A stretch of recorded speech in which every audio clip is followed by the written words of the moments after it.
ఈరోజు మనము ప్లాస్మా త్వచం యొక్క రవాణా విధులు అనే అంశం గురించి చదువుకోబోతున్నాం. ప్లాస్మా త్వచం గురించి మనకు బాగా తెలుసు. కణాన్ని ఆవరించి ఉండే త్వచాన్నే ప్లాస్మా త్వచం అంటారు. ఇది లిపిడ్ బైలేయర్ చేత నిర్మించబడి ఉంటుంది. దీనిలో అనేక ఇంటిగ్రల్ ప్రోటీన్స్ అనేవి ఉంటాయి. ఇవి పదార్థాల రవాణాలో పాల్గొంటాయి. రైట్, ఇది మనము ప్లాస్మా త్వచం యొక్క రవాణా విధుల్లో మనకు పదార్థాలు ప్లాస్మా త్వచం దాటుకొని కణం లోపలికి ఎలా పోతాయి, కణంలో ఉండే పదార్థాలు ప్లాస్మా త్వచం దాటుకొని కణం బయటికి ఏ విధంగా వస్తాయి అని తెలుసుకోవడానికి యొక్క ప్లాస్మా త్వచం యొక్క రవాణా విధులు ఉపయోగపడుతుంది. ప్లాస్మా త్వచం యొక్క రవాణా విధులు ముఖ్యంగా రెండు ఉన్నాయి. ఒకటి యాక్టివ్ ట్రాన్స్పోర్ట్, రెండు ప్యాసివ్ ట్రాన్స్పోర్ట్. ప్యాసివ్ ట్రాన్స్పోర్ట్ అంటే నిష్క్రియ రవాణా, యాక్టివ్ ట్రాన్స్పోర్ట్ అంటే సక్రియ రవాణా. మీరు స్క్రీన్ మీద చూడొచ్చు.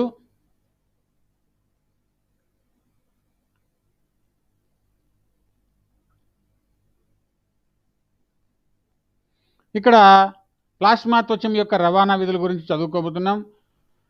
ప్లాస్మా త్వచం రెండు రకాలైన విధులు నిర్వర్తిస్తుంది. ఒకటి నిష్క్రియ రవాణా, రెండు సక్రియ రవాణా. ఈ రెండు రవాణా పద్ధతుల్లో అనేక ఉప పద్ధతులు ఉన్నాయి. వాటి గురించి మనము ఈ క్లాస్లో తెలుసుకోబోతున్నాం. మొదట నిష్క్రియ రవాణా. నిష్క్రియ రవాణా అంటే ఏటీపీ అనే శక్తిని ఉపయోగించుకోకుండా పదార్థాలు లేదా అణువులు ప్లాస్మా త్వచం దాటి లేదా ప్లాస్మా త్వచం ద్వారా ప్రయాణించడాన్ని నిష్క్రియ రవాణా లేదా ప్యాసివ్ ట్రాన్స్పోర్ట్ అంటారు. ప్లాస్మా త్వచం దాటి లేదా ప్లాస్మా త్వచం ద్వారా పదార్థాల రవాణాను నిష్క్రియ రవాణా అంటారు.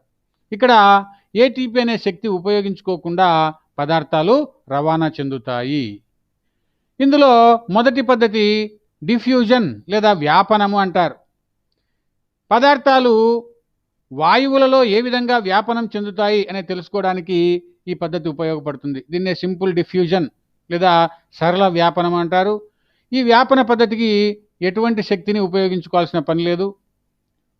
మాలిక్యూల్స్ మరియు రసాయన పదార్థాలు అధిక గాఢత నుంచి అల్ప గాఢత వైపుకు ప్రయాణిస్తాయి. దీన్నే సింపుల్ డిఫ్యూజన్ లేదా సరళ వ్యాపనం అంటారు.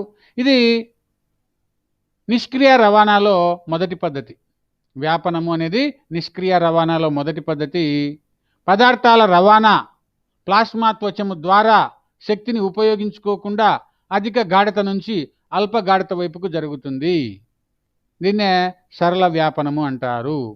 మీరు ఇక్కడ డయాగ్రామ్లో చూస్తే చాలా స్పష్టంగా మనకు తెలుస్తుంది ఏ విధంగా పదార్థాలు రవాణా చెందుతున్నాయో. చూడండి స్క్రీన్ మీద. ఇక్కడ ఒక చివర వేసిన పదార్థము గది అంతా ఏ విధంగా వ్యాపిస్తుందో మీరు చూడండి. దీన్నే వ్యాపన పద్ధతి అంటారు. ఈ వ్యాపన పద్ధతిలో చాలా జంతువుల్లో శ్వాసక్రియ కూడా వ్యాపన పద్ధతిలో జరుగుతుంది. వాటి చర్మాలు చాలా పలుచగా ఉండడం వల్ల లేదా ప్లాస్మా త్వచాలు చాలా పలుచగా ఉండడం వల్ల ఈ ఆక్సిజన్ అనేది ప్లాస్మా త్వచము ద్వారా ఇది కణం లోపలికి ప్రయాణిస్తుంది. ఈ విధంగా సరళ వ్యాపనం అనేది జరుగుతుంది. డిఫ్యూజన్ జరగడానికి ప్రధాన కారణము సహజంగా పదార్థాల్లో లేదా అణువుల్లో కైనెటిక్ ఎనర్జీ లేదా గతిజ శక్తి అనేది ఉంటుంది. ఈ గతిజ శక్తిని ఉపయోగించుకొని పదార్థాలు ఒక ప్రాంతం నుంచి మరో ప్రాంతానికి ప్లాస్మా త్వచం ద్వారా ప్రయాణిస్తాయి. ఇది ఒక నిష్క్రియ రవాణా పద్ధతి. మీరు ఇక్కడ డయాగ్రామ్లో చాలా స్పష్టంగా చూడొచ్చు. ఇక్కడ ఒక కణం ఉంది. కణం వెలుపల నుంచి ఆక్సిజన్ పరమాణువులు కణ త్వచం ద్వారా ఏ విధంగా లోపలికి వస్తున్నాయో చూడండి. ఈ విధంగా వ్యాపనం అనేది కణానికి బయట వెలుపల ఆక్సిజన్ అణువుల గాఢత ఎక్కువగా ఉంది, కణం లోపల ఆక్సిజన్ అణువుల గాఢత తక్కువగా ఉంది. కాబట్టి ఎక్కువ గాఢత ఉండే బయట ఉండే ఆక్సిజన్ అణువులు తక్కువ గాఢత ఉండే విధంగా లోపలికి ప్లాస్మా త్వచం ద్వారా కణం లోపలికి ప్రయాణిస్తాయి. దీన్నే వ్యాపనము అంటారు. చాలా జంతువుల్లో వ్యాపన పద్ధతిలో శ్వాసక్రియ జరుగుతుందని మనం చదువుకున్నాం. ముఖ్యంగా ప్రోటోజోవా, పొరిఫెరా, సిలిండ్రేటా ఇలాంటి జంతువుల్లో వ్యాపన పద్ధతిలో శ్వాసక్రియ జరుగుతుంది. Next diffusion. ఇది రెండవ నిష్క్రియ రవాణా పద్ధతి. డిఫ్యూజన్, దీన్నే విసరణము అంటారు. ఇది నీటిలో జరిగే ప్రక్రియ. నీటిలో పదార్థాలు ఒక చోటు నుంచి మరొక చోటికి రవాణా విసరణ పద్ధతిలో జరుగుతాయి. ఇక్కడ ఒక బీకర్లో మనం నీళ్లు తీసుకొని దాంట్లో ఒక చుక్క రంగునిచ్చే పదార్థం డై మనం ఒక చుక్క వేసినామంటే అది గ్లాస్లో ఉండే నీళ్ళలో అంతా కూడా కరిగి ఏ విధంగా మనము విసరణ చెందుతుందో డయాగ్రామ్లో చూడొచ్చు. వ్యాపనము అనే పద్ధతి వాయువుల్లో జరుగుతుంది. విసరణము అనే పద్ధతి ద్రావణాల్లో జరుగుతుంది. ఇక్కడ విసరణములో కూడా అధిక గాఢత నుంచి అల్ప గాఢత వరకు, అల్ప గాఢత వైపుగా ఈ యొక్క అణువులు విసరణం చెందుతాయి. అధిక గాఢత నుంచి అల్ప గాఢత వైపుకు ఏ విధంగా ఈ యొక్క రంగు అణువులు ఏ విధంగా విసరణ చెందుతుంది మీరు డయాగ్రామ్లో చూడొచ్చు. డిఫ్యూజన్, ఈ విసరణం అనేది హై కాన్సన్ట్రేషన్ నుంచి లో కాన్సన్ట్రేషన్కు ఇది జరుగుతుంది. ఈ విధంగా కాన్సన్ట్రేషన్ గ్రేడియంట్ అంటే గాఢత ప్రవణతను బట్టి జరిగే ప్రక్రియనే వ్యాపనము. తర్వాత ఆస్మాసిస్, దీన్నే ద్రవాభిసరణ అంటారు. మూడో పద్ధతి నిష్క్రియ రవాణాలో మూడో పద్ధతి ఆస్మాసిస్ లేదా ద్రవాభిసరణ. నిష్క్రియ రవాణాలో మనం మొదట వ్యాపనం చదువుకున్నాం, రెండోది విసరణం చదువుకున్నాం, మూడవది ద్రవాభిసరణ. ఇది కూడా ఒక విసరణ పద్ధతే. ద్రవాభిసరణ ద్రవంలో జరుగుతుంది కాబట్టి ద్రవాభిసరణ అంటున్నాం. ఇక్కడ కూడా అధిక గాఢత నుంచి అల్ప గాఢత వైపుకు అణువులు రవాణా చెందుతాయి. ఇక్కడ నీటిలో మనము ఒకటి లేదా రెండు చుక్కలు ఉప్పు ద్రావణం వేస్తే అది నీటి అంతా కూడా సమానంగా వ్యాపిస్తుంది. మొదట్లో మనం వేసిన దగ్గర గాఢత ఎక్కువగా ఉంటుంది, తర్వాత అది గాఢత తక్కువ వైపుకు ఆ యొక్క NaCl అణువులు ప్రయాణిస్తాయి. ఈ విధంగా ద్రవాభిసరణ అనేది మనము నీటిలో చూడొచ్చు. చాలా జంతువుల్లో, మంచినీటిలో నివసించే జంతువుల్లో మంచినీరు గాఢత తక్కువగా ఉంటుంది. జీవి దేహంలో ద్రవం యొక్క గాఢత ఎక్కువగా ఉంటుంది. కాబట్టి దేహంలో ఉండే నీరు బయటికి బయట గాఢత తక్కువ, లోపల ఎక్కువ. కాబట్టి ఎక్కువ గాఢత నుంచి తక్కువ గాఢతలోకి ఈ యొక్క అణువులు ప్రయాణిస్తాయి. దీన్నే ఆస్మాసిస్ లేదా ద్రవాభిసరణ అంటారు. హై వాటర్ కాన్సన్ట్రేషన్ నుంచి లో వాటర్ కాన్సన్ట్రేట్ వైపుకు అణువులు చలిస్తాయి. దీన్నే ద్రవాభిసరణ అంటారు. మీరు డయాగ్రామ్లో స్పష్టంగా ప్లాస్మా త్వచం ద్వారా ఏ విధంగా వాటర్ మాలిక్యూల్స్ ఏ విధంగా చలిస్తుండేది మీరు చూడొచ్చు. హై వాటర్ కాన్సన్ట్రేషన్ నుంచి లో వాటర్ కాన్సన్ట్రేషన్ వరకు పదార్థాల రవాణా జరుగుతుంది. లో సొల్యూట్ కాన్సన్ట్రేషన్ అంటే నీటి గాఢత తక్కువ ఉంటే, నీటి గాఢత ఎక్కువ ఉండే ప్రదేశం నుంచి తక్కువ ఉండే ప్రదేశం నుంచి ఎక్కువ గాఢత ఉండే ప్రదేశం వైపుకు నీరు చెలుస్తుంది. ఆ విధంగా ద్రవాభిసరణ అనేది జరుగుతుంది. ఇక్కడ ద్రవాలు మూడు రకాలు. ఒకటి ఐసోటోనిక్ ద్రావణాలు.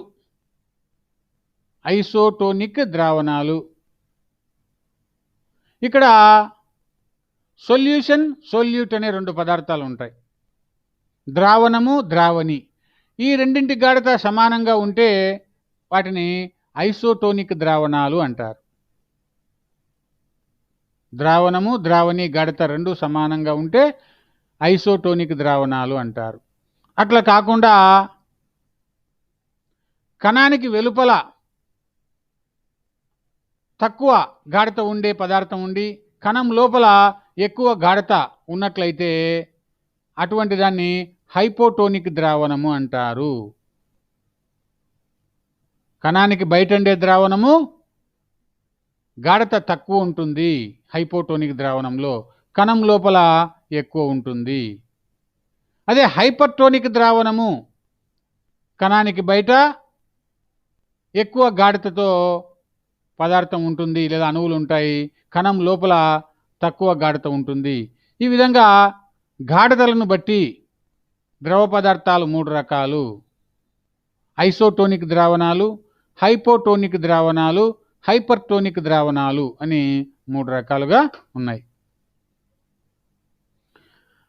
మనము ఒక కణాన్ని ఐసోటోనిక్ సొల్యూషన్లో వేస్తే ఏం జరుగుతుంది అంటే, ఇక్కడ ఐసోటోనిక్ ద్రావణం అంటే సమగాఢత ఉండే పదార్థం. కణము లోపల ఉండే శరీర ద్రవాల యొక్క గాఢత, కణానికి వెలుపల ఉండే ద్రవ పదార్థాల గాఢత రెండూ సమానంగా ఉంటే అటువంటి ద్రావణాలను ఐసోటోనిక్ ద్రావణాలు అంటారు.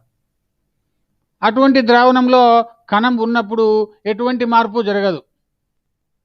కణము సమతాస్థితిలో ఉంటుంది. కణం లోపల నుంచి నీరు బయటకు పోదు, బయటండే నీరు కణం లోపలికి రాదు. ఒకవేళ జరిగితే రెండూ జరుగుతాయి. కణం లోపల నుంచి నీరు బయటకు పోతుంది, బయటండే నీరు కూడా సమానంగా కణం లోపలికి వస్తుంది. ఈ విధంగా ఐసోటోనిక్ ద్రావణాల్లో, సమగాఢత ద్రావణాల్లో అణువుల చలనము సమతాస్థితితో జరుగుతుంది. రైట్. రెండోది హైపోటోనిక్ సొల్యూషన్స్. హైపోటోనిక్ అల్ప గాఢత కలిగిన పదార్థాలు. అల్ప గాఢత, తక్కువ గాఢత. ఒక బీకర్లో తక్కువగా ఉప్పు వేసిన నీరు తీసుకుంటే దాంట్లోకి ఒక కణాన్ని వేస్తే ఆ కణంలో శరీర ద్రవాల గాఢత ఎక్కువ అంటే అప్పుడు బీకర్లో ఉండే నీరే కణం లోపలికి ప్రయాణిస్తుంది. బీకర్ లోపల ఉండే నీరే కణం లోపలికి ప్రయాణిస్తుంది. ఆ విధంగా ప్రయాణించే నీటిని హైపోటోనిక్ ద్రావణము అంటారు. దీనివల్ల కణం ఏం జరుగుతుంది? కణం లోపలికి నిరంతరం నీరు వస్తే కణము ఉబ్బి లావై పగిలిపోతుంది. కాబట్టి దీన్ని నివారించడానికి మంచినీటి ప్రోటోజోవా జీవుల్లో సంకోచరిక్తికలు అనే నిర్మాణాలు ఉన్నాయి. అవి దేహంలోకి వచ్చే నీటిని ఎప్పటికప్పుడు తోడేస్తుంటాయి. ఆ విధంగా హైపోటోనిక్ ద్రావణము ఉన్నప్పుడు మంచినీటి జీవులు కొన్ని సమస్యలను ఎదుర్కొంటాయి. వాటి దేహంలోకి నిరంతరం నీరు వచ్చి చేరుతూ ఉంటుంది. వాటిని తొలగించడానికి వాటి యొక్క మూత్రపిండాలు అనుకూలంగా ఉంటాయి. అదే ఏకకణ జీవులు అయితే వాటిలో సంకోచరిక్తికలు ఉంటాయి.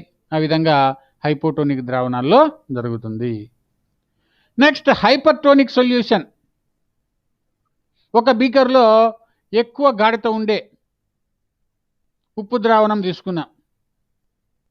దాంట్లోకి కణంలో తక్కువ గాఢత ఉండే కణాన్ని ఆ బీకర్లో వేసినాం.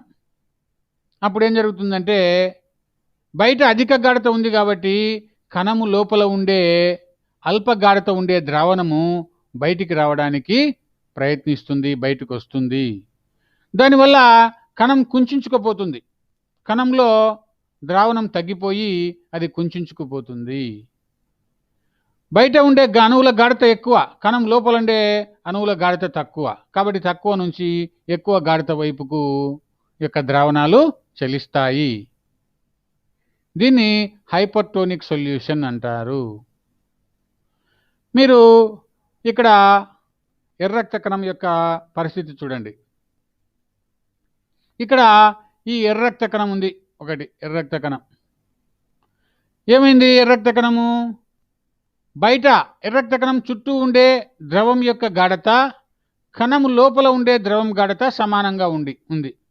దీన్ని ఐసోటోనిక్ సొల్యూషన్ అంటారు. కింది లాస్ట్ది కింద లాస్ట్లో ఉండే ఎర్రక్త కణము సమగాఢతలో ఉంది. అంటే కణం లోపలికి ప్రయాణించే నీరు, కణం బయటికి ప్రయాణించే నీరు రెండు సమానంగా ఉన్నాయి. కాబట్టి ఈ కింద లాస్ట్ చివర్లో ఉండే ఈ డయాగ్రామ్లో ఆ? ఇది సమతా స్థితిలో ఉంది, ఈక్విలిబ్రియం స్టేట్లో ఉందని చెప్పొచ్చు. తర్వాత అన్నిటికంటే పైన ఉండేది ఎర్ర రక్త కణం. ఇక్కడ ఏమైంది? కణానికి బయట ఉండే ద్రావణము హైపోటోనిక్, అల్ప గాఢత ఉంది కణానికి బయట, కణము లోపల అధిక గాఢత ఉంది. అప్పుడు ఏం జరుగుతుంది?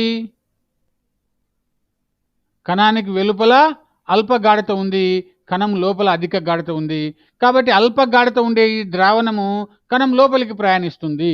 దీనివల్ల ఎర్ర రక్త కణం ఉబ్బి లావైపోయి పగిలిపోయే అవకాశం ఉంటుంది. ఇంకా మధ్యలో మిడిల్లో ఉండే ఎర్ర రక్త కణం చూస్తే మనము ఇక్కడ బయట అధిక గాఢత గల ద్రావణం ఉంది, ఎర్ర రక్త కణం లోపల అల్ప గాఢత ఉండే ద్రావణం ఉంది. ఇదేమి అల్ప గాఢత గల ఉండే ద్రావణము కణం బయటికి ఎప్పుడూ లీక్ అవుతూ వచ్చి బయట అధిక గాఢత ద్రావణంలోకి చేరుకుంటూ ఉంటుంది. దీనివల్ల ఎర్ర రక్త కణం కుంచుకుపోతుంది. అది ఎర్ర రక్త కణం చిక్కిపోయి చిన్నగా మారి నీటినంతా కోల్పోయి డిహైడ్రేషన్కు లోనవుతుంది. ఈ విధంగా ద్రవాభిసరణలో ఇక్కడ నీరు చలనం గుర్తుపెట్టుకోండి, అణువుల చలనం కాదు, నీరు ఏ వైపుకు చలిస్తుంది. ఇంతకుముందు మనము వ్యాపనంలో కానీ విసరణంలో కానీ పదార్థాల రవాణా చూసినాం. కానీ ఇక్కడ ద్రవము యొక్క రవాణా, నీటి యొక్క రవాణా, ద్రవాభిసరణలో ద్రవ అభిసరణ అంటున్నాం. అంటే ద్రవము చలిస్తుంది. ఇక్కడ ద్రవము ఎట్లా చలిస్తుంది? అల్ప గాఢత నుంచి అధిక గాఢత వైపుకు చలిస్తుంది. అదే విసరణము వ్యాపనంలో అయితే అక్కడ అణువుల చలనం, పదార్థాల చలనం, అవి ఎక్కడికి పోతున్నాయి?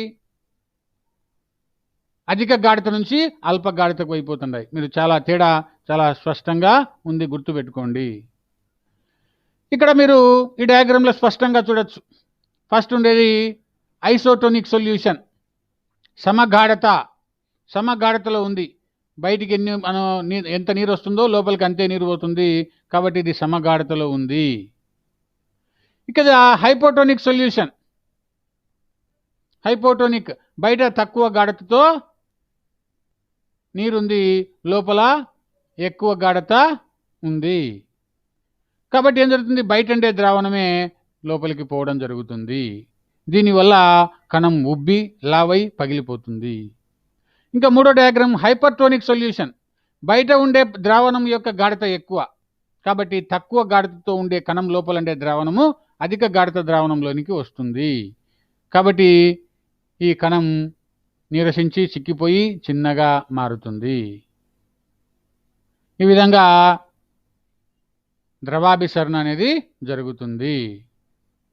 ఇక్కడ ఐసోటోనిక్ సొల్యూషన్ తీసుకుంటే నో నెట్ మూమెంట్, ద్రావణం యొక్క రవాణా అనేది నికరంగా ఏమీ ఉండదు, జీరో. అంటే బయటికి వచ్చే ద్రావణము లోపలికి పోయే ద్రావణము ఈక్వల్ అవుతుంది, కాబట్టి మూమెంట్ అనేది ఈక్వల్. అమౌంట్ ఎంత కణం బయటికి వస్తుందో కణం లోపలికి అంతే నీరు పోతుంది, కాబట్టి ఇది ఐసోటోనిక్ సొల్యూషన్. రెండోది హైపోటోనిక్ సొల్యూషన్లో సైటోలైసిస్ జరుగుతుంది, అంటే కణం పగిలిపోవడం జరుగుతుంది. కణం లోపలికి నీరు అధికంగా పోవడం వల్ల కణం పగిలిపోవడం జరుగుతుంది. హైపోటోనిక్ సొల్యూషన్లో ప్లాస్మోలైసిస్ అనే ప్రక్రియ జరుగుతుంది, అంటే కణంలో ఉండే నీరే బయటకు వచ్చి వస్తుంది, కాబట్టి దీన్ని ప్లాస్మోలైసిస్ అంటారు. సైటోలైసిస్, ప్లాస్మోలైసిస్ తేడా గుర్తుపెట్టుకోండి. సైటోలైసిస్ అంటే కణము ఎక్కువ నీటిని గ్రహించి కణంలోకి ఎక్కువ నీరు చేరి పగిలిపోవడం సైటోలైసిస్. ప్లాస్మోలైసిస్ అంటే కణంలో ఉండే నీరు బయటికి రావడం వల్ల కణము ష్రింక్ అవుతుంది, సన్నగా మారుతుంది, దీన్ని ప్లాస్మోలైసిస్ అంటారు. ఈ ప్లాస్మోలైసిస్, సైటోలైసిస్ మనం తేడాలు గుర్తించినాం. ఎర్ర రక్త కణం ఇది మొదటిది ఐసోటోనిక్ ద్రావణంలో ఉంది, అంటే సమగాఢతలో ఉంది. రెండోది హైపోటోనిక్ ద్రావణంలో ఉంది, దీనివల్ల ఎర్ర రక్త కణం ఉబ్బి లావైపోయింది. మూడోది హైపర్టోనిక్ ద్రావణంలో ఉంది, దీనివల్ల ఇది ప్లాస్మోలైసిస్ అనే చర్యకు గురై లోపల ఉండే నీరే కణం బయటికి ప్రయాణించడం జరుగుతుంది. మొక్కల్లో అయినా జంతువుల్లో అయినా అదే జరుగుతుంది. అయితే మొక్కల్లో కణకవచం ఉంటుంది కాబట్టి ఈ ప్రక్రియ చాలా నిదానంగా జరుగుతుంది.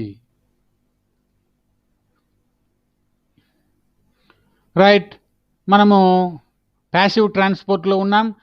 ప్యాసివ్ ట్రాన్స్పోర్ట్లో 3 రకాలు చదువుకున్నాం.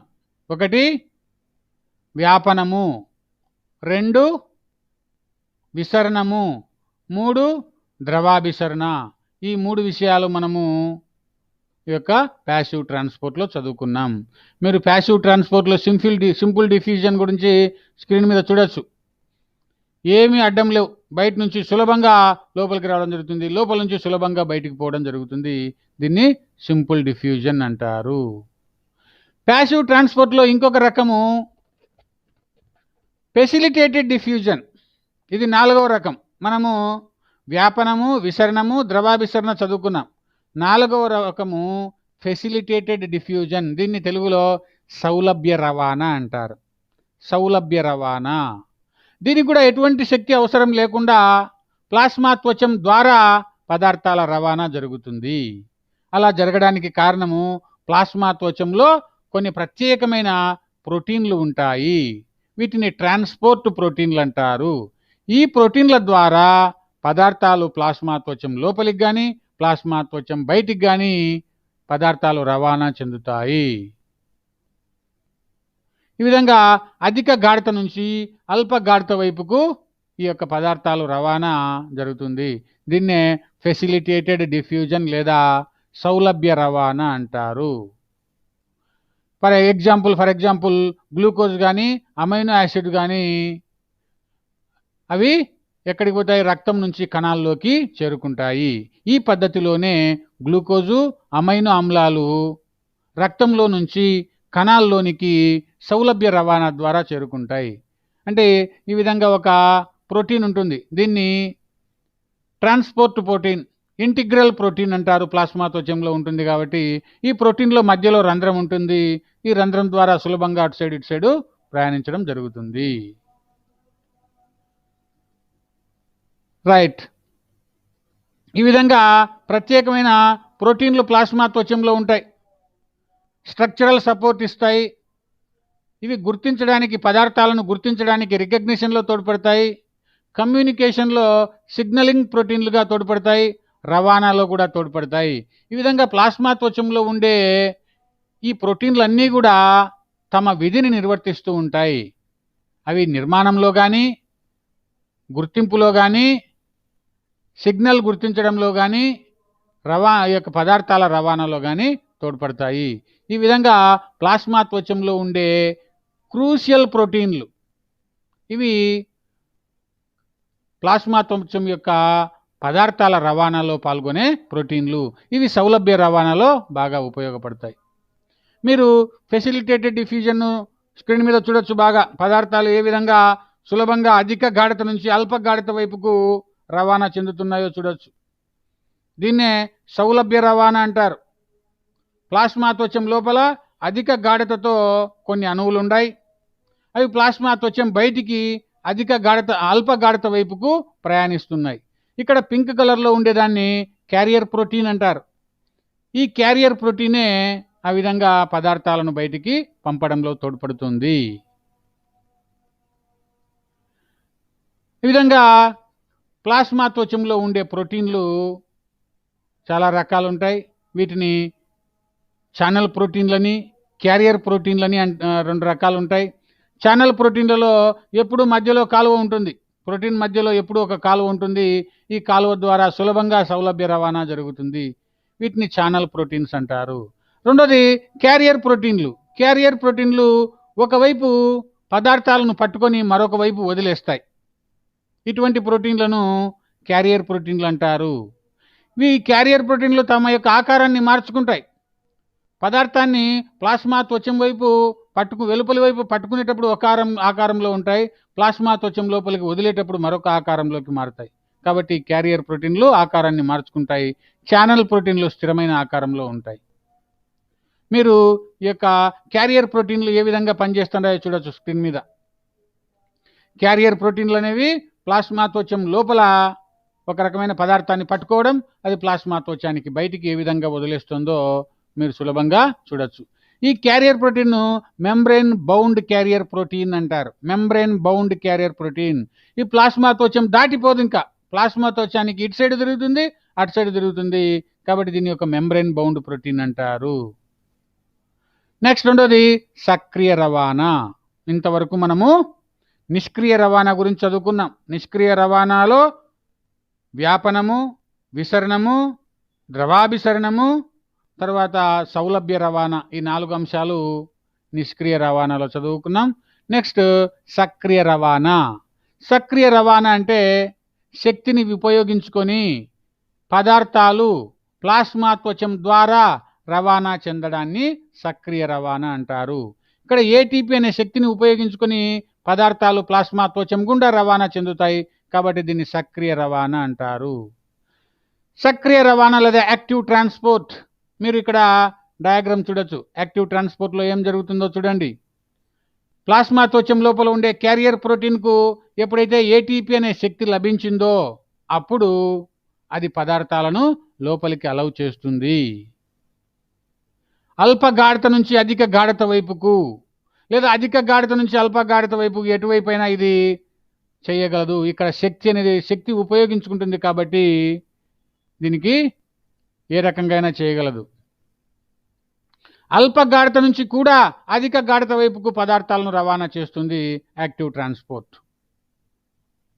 అదే ప్యాసివ్ ట్రాన్స్పోర్ట్లో అయితే అధిక గాఢత నుంచి అల్ప గాఢత వైపు పోతాయి. కానీ ఇక్కడ దానికి రివర్స్లో అల్ప గాఢత నుంచి అధిక గాఢత వైపుకు పదార్థాలు రవాణా చేస్తాయి యాక్టివ్ ట్రాన్స్పోర్ట్లో. మీరు డయాగ్రామ్లో స్పష్టంగా చూడొచ్చు ఏ విధంగా పదార్థాలు రవాణా అవుతున్నాయో స్క్రీన్ మీద చూడొచ్చు. ఇక్కడ మీరు చూస్తున్న దాన్ని సోడియం పొటాషియం పంప్ అంటారు. ఇది నాడీ కణం యొక్క ఆక్సాన్ త్వచములో లేదా న్యూరిలెమ్మా అంటారు దీన్ని. అక్కడ సోడియం పొటాషియం అయాన్లు ఏ విధంగా ప్లాస్మా త్వచం ద్వారా రవాణా అవుతున్నాయో లేదా న్యూరిలెమ్మా ద్వారా రవాణా అవుతున్నాయో మీరు చూడొచ్చు. ఏటీపీ అనే శక్తి ఎప్పుడు లభించిందో అప్పుడు అవి ఆ క్యారియర్ ప్రోటీన్లు పదార్థాలను లేదా అణువులను పట్టుకొని అయాన్లను పట్టుకొని కణానికి వెలుపలికి లేదా కణం లోపలికి పంపిస్తాయి. ఇక్కడ కూడా అగెనెస్ట్ కాన్సంట్రేషన్ గ్రేడియంట్ జరుగుతుంది. అల్ప గాఢత నుంచి అధిక గాఢత వైపుకు ఇవి అణువులను రవాణా చేస్తాయి, అయాన్లను రవాణా చేస్తాయి. ఇది సోడియం పొటాషియం పంపును మీరు చూడొచ్చు ఇక్కడ స్క్రీన్ మీద ఏ విధంగా పనిచేస్తుందో.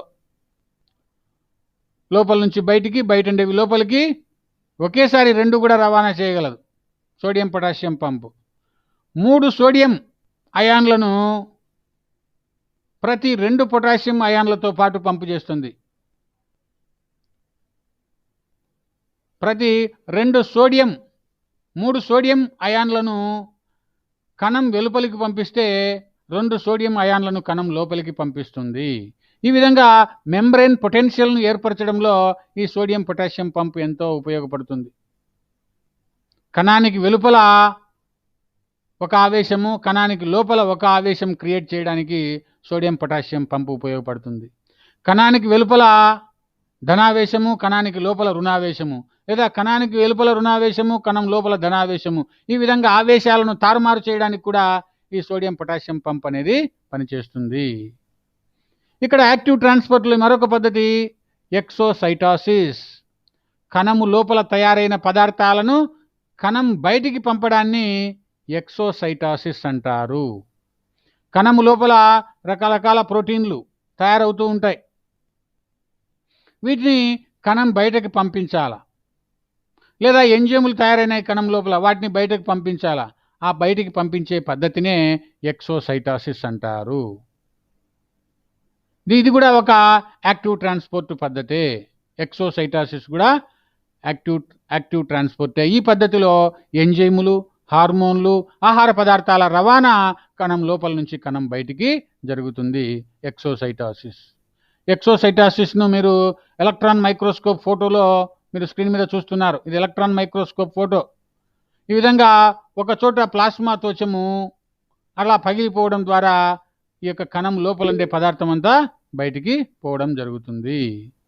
Next endocytosis. కణము లోపలికి పదార్థాల రవాణాను ఎండోసైటాసిస్ అంటారు. కణము లోపలికి పదార్థాల రవాణాను ఎండోసైటాసిస్, అంతర్గ్రహణము అని కూడా అంటారు. కణం వెలుపల ఉండే పెద్ద అణువులు కూడా, లార్జ్ మాలిక్యూల్స్ కూడా కణం లోపలికి ఎండోసైటాసిస్ అనే పద్ధతిలో తీసుకుంటుంది. కణం లోపలికి ద్రవ పదార్థాలను తీసుకుంటే దీన్ని పీనోసైటాసిస్ లేదా కణపానము అంటారు. లేదా ఘన పదార్థాలను కణం లోపలికి తీసుకుంటే దాన్ని ఫాగోసైటాసిస్ లేదా కణభక్షణము అంటారు. ఈ రెండు కాకుండా కొన్నిసార్లు రిసెప్టార్ మీడియేటెడ్ ఎండోసైటాసిస్ కూడా జరుగుతుంది. రిసెప్టార్ అనేది గ్రాహకము. ఈ గ్రాహకం ద్వారా కూడా కణం లోపలికి పదార్థాలు స్వీకరించబడతాయి. ఈ విధంగా ఎండోసైటాసిస్ అనేది 3 రకాలుగా జరుగుతుంది. కణపానము, కణభక్షణము, తర్వాత ఈ యొక్క రిసెప్టార్ గ్రాహకాల ద్వారా కణం లోపలికి పదార్థాలను తీసుకోవడం. ఈ 3 పద్ధతులు ఎండోసైటాసిస్లో జరుగుతాయి. మీరు స్క్రీన్ మీద డయాగ్రామ్లో కూడా చూడొచ్చు ఏ విధంగా కణం లోపలికి పదార్థాల రవాణా జరుగుతుందో చూడొచ్చు. పీనోసైటాసిస్ అంటే ఏమిటి? పీనోసైటాసిస్ కణానికి వెలుపల ఉండే ద్రవ పదార్థాన్ని కణానికి లోపలికి తీసుకోవడాన్ని పీనోసైటాసిస్ లేదా కణపానము అంటారు. ఇక్కడ కణానికి వెలుపల ద్రవ పదార్థం ఉంది, దాన్ని కణం లోపలికి తీసుకోవాలంటే ప్లాస్మా త్వచం ఈ విధంగా బెండ్ అవుతుంది. తర్వాత ఒక రెక్టిక లాంటి నిర్మాణాన్ని ఏర్పరుస్తుంది, అది కణం లోపలికి ప్రయాణిస్తుంది. దీన్ని కణపానము అంటారు. ఈ రెక్టికలో బయటండే పదార్థం అంతా నింపిన తర్వాత అది క్లోజ్ అయిపోతుంది, కణం లోపలికి ప్రయాణిస్తుంది. దీన్ని పీనోసైటాసిస్ అంటారు. ఈ యొక్క ప్లాస్మా త్వచం యొక్క ఇన్వాజినేషన్ వల్ల ఈ పీనోసైటాసిస్ అనేది సాధ్యమవుతుంది. దీన్నే కణపానము, సెల్ డ్రింకింగ్ అంటారు. ఇది ఒక యాక్టివ్ ట్రాన్స్పోర్ట్ శక్తి ఉపయోగించుకొని ఈ కార్యక్రమం చేయడం జరుగుతుంది. పీనోసైటాసిస్ను మీరు ఎలక్ట్రాన్ మైక్రోస్కోప్లో ఫోటో ద్వారా కూడా చూడొచ్చు. ఈ విధంగా కణం లోపలికి పదార్థాల రవాణా జరుగుతుంది. ఇది రిసెప్టార్ మీడియేటెడ్ ఎండోసైటాసిస్. ఇది ప్లాస్మా త్వచం మీద కొన్ని రిసెప్టార్లు ఉంటాయి. ఆ రిసెప్టార్లు కణానికి వెలుపలండే ద్రవ పదార్థాలను పట్టుకుంటాయి లేదా ఘన పదార్థాలను పట్టుకొని ఈ రిసెప్టార్తో సహా మొత్తం రెక్టిక ఏర్పడుతుంది. ఆ రెక్టిక మళ్ళా కణంలో ఉపయోగించబడుతుంది. ఫర్ ఎగ్జాంపుల్ హార్మోన్లు, కొలెస్ట్రాల్లు ఈ విధంగా ఒక కణంలో తయారైనవి మరొక కణంలో ప్రయాణించడానికి ఈ రిసెప్టార్ మీడియేటెడ్ ఎండోసైటాసిస్ అనేది ఉపయోగపడుతుంది. రైట్, నెక్స్ట్ ఫాగోసైటాసిస్, కణభక్షణము. కణానికి వెలుపల ఒక బ్యాక్టీరియా ఉంది, దాన్ని కణం జీర్ణం చేసుకోవాలా. తాత్కాలిక మిథ్యాపాదాలు అనేవి ప్లాస్మా త్వచం ద్వారా ఏర్పడి అది ఒక రెక్టికగా మారి కణం లోపలికి తీసుకోవడం జరుగుతుంది. దీన్ని ఫాగోసైటాసిస్ లేదా కణభక్షణము, సెల్ ఈటింగ్ అంటారు. దీనికి కూడా శక్తి అనేది ఖర్చు అవుతుంది కాబట్టి దీన్ని కూడా ఒక యాక్టివ్ ట్రాన్స్పోర్ట్గా చెప్తారు. ఇది ఎలక్ట్రాన్ మైక్రోస్కోప్ ఫోటో. ఈ వైట్లో ఉండేదంతా కూడా తెల్ల రక్త కణం. ఇక్కడ బ్యాక్టీరియాను ఇక్కడండే బ్యాక్టీరియాను ఏ విధంగా తెల్ల రక్త కణం భక్షిస్తుందో మనము కణంలో ఇక్కడ స్క్రీన్ మీద చూడొచ్చు. తెల్ల రక్త కణాలు కణ భక్షణ క్రియ చేయడం ద్వారా దేహంలోకి ప్రవేశించిన బ్యాక్టీరియాను అవి భక్షించి వేస్తాయి. ఈ విధంగా తెల్ల రక్త కణం, ఈ ఆరెంజ్ కలర్లో ఉండేదంతా తెల్ల రక్త కణం, ఇక్కడ గ్రీన్ కలర్లో ఉండేదంతా కూడా పారాసైట్ అంటే బ్యాక్టీరియా. ఈ విధంగా కణ భక్షణం అనే పద్ధతిలో ఇది భక్షించేస్తుంది. రైట్, ఆ విధంగా ప్లాస్మా త్వచం యొక్క విధులు మనము చూసినాము. మీకు ఏమన్నా డౌట్ ఉంటే, అర్థమైందా? మీకు ఏమన్నా డౌట్లు ఉన్నాయా? అన్మ్యూట్ చేసుకొని మాట్లాడండి.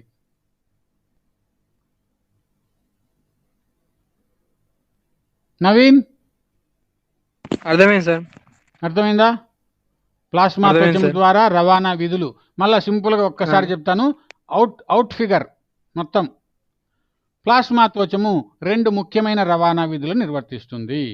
ఒకటి నిష్క్రియ రవాణా, 2 సక్రియ రవాణా. నిష్క్రియ రవాణా అంటే ఎటువంటి శక్తిని ఉపయోగించుకోకుండా ప్లాస్మా త్వచము ద్వారా జరిగే పదార్థాల రవాణాను నిష్క్రియ రవాణా అంటారు. నిష్క్రియ రవాణా 4 రకాలు. 1 వ్యాపనము, 2 విసరణము, 3 ద్రవాభిసరణము, 4 సౌలభ్య రవాణా. ఈ 4 పద్ధతుల్లో ఎటువంటి శక్తి వినియోగించుకోవడం జరగదు, కాబట్టి దీన్ని నిష్క్రియ రవాణా అంటారు. నెక్స్ట్ సక్రియ రవాణా, దీన్ని యాక్టివ్ ట్రాన్స్పోర్ట్ అంటారు. ఏటీపీ అనే శక్తిని ఉపయోగించుకొని పదార్థాలు ప్లాస్మా త్వచం ద్వారా రవాణా చెందడాన్ని సక్రియ రవాణా లేదా యాక్టివ్ ట్రాన్స్పోర్ట్ అంటారు. దీంట్లో కొన్ని రకాలు ఉన్నాయి. ముఖ్యంగా ఎండోసైటాసిస్, ఎక్సోసైటాసిస్, కణపానము, కణభక్షణము 4 రకాలు దీంట్లో ఉన్నాయి. సక్రియ రవాణాలో, నిష్క్రియ రవాణాలో మొదట నిష్క్రియ రవాణా 4 రకాలు చెప్పుకున్నాం, తర్వాత సక్రియ రవాణాలో 4 రకాలు చెప్పుకున్నాం. ఈ మొత్తం 8 రకాల్లో మీకు ఏ డౌట్లు ఉన్నా కూడా అడగండి. శిరీష, సార్ ఏం డౌట్స్ లేవు సార్. అర్థమైందా? అర్థమైంది సార్. విశ్వనాథ్ సార్ లాస్ట్ ఇది మళ్ళీ ఒకసారి చెప్పండి సార్. ఫాగోసైట్స్ అది ఏదో మరి. ఫాగోసైటాసిస్. సార్ ఫాగోసైటాసిస్ అంటే చెప్తాను. ఫాగోసైటాసిస్ అంటే ఏమిటి చెప్పాలమ్మా. ఫాగోసైటాసిస్ కణభక్షణము అంటారు తెలుగులో. కణభక్షణము, కణాలు అవసరమైనప్పుడు భక్షణ క్రియను చేపడతాయి. కణానికి వెలుపల హానికరమైన పదార్థం కానీ ఒక బ్యాక్టీరియా కానీ ఉన్నప్పుడు కణము దాన్ని భక్షించేస్తుంది. ఇతర కణాలకు హాని జరగకుండా ఈ పని చేస్తుంది. ముఖ్యంగా తెల్ల రక్త కణాలు ఈ పని చేస్తాయి. మన రక్తంలో ఉండే తెల్ల రక్త కణాలు రక్తంలోకి ఏదైనా బ్యాక్టీరియా ప్రవేశిస్తే తెల్ల రక్త కణాలు తాత్కాలిక మిథ్యాపాదాలను ఏర్పరిచి ఆ బ్యాక్టీరియా చుట్టూ ప్లాస్మా త్వచాన్ని ఏర్పరిచి లోపలికి ఆ యొక్క బ్యాక్టీరియాను లోపలికి లాక్కుంటుంది. ఒక రిక్తిక ఏర్పడి ఆ రిక్తికలోనే బ్యాక్టీరియా జీర్ణమైపోతుంది. ఆ విధంగా ఘనరూపంలో ఉండే పదార్థాలను, ఘనరూపంలో కణానికి వెలుపల ఉండే పదార్థాలను కణము లోపలికి గ్రహించడాన్ని ఫాగోసైటాసిస్ లేదా కణభక్షణము అంటారు. అర్థమైందా? అర్థమైంది సార్.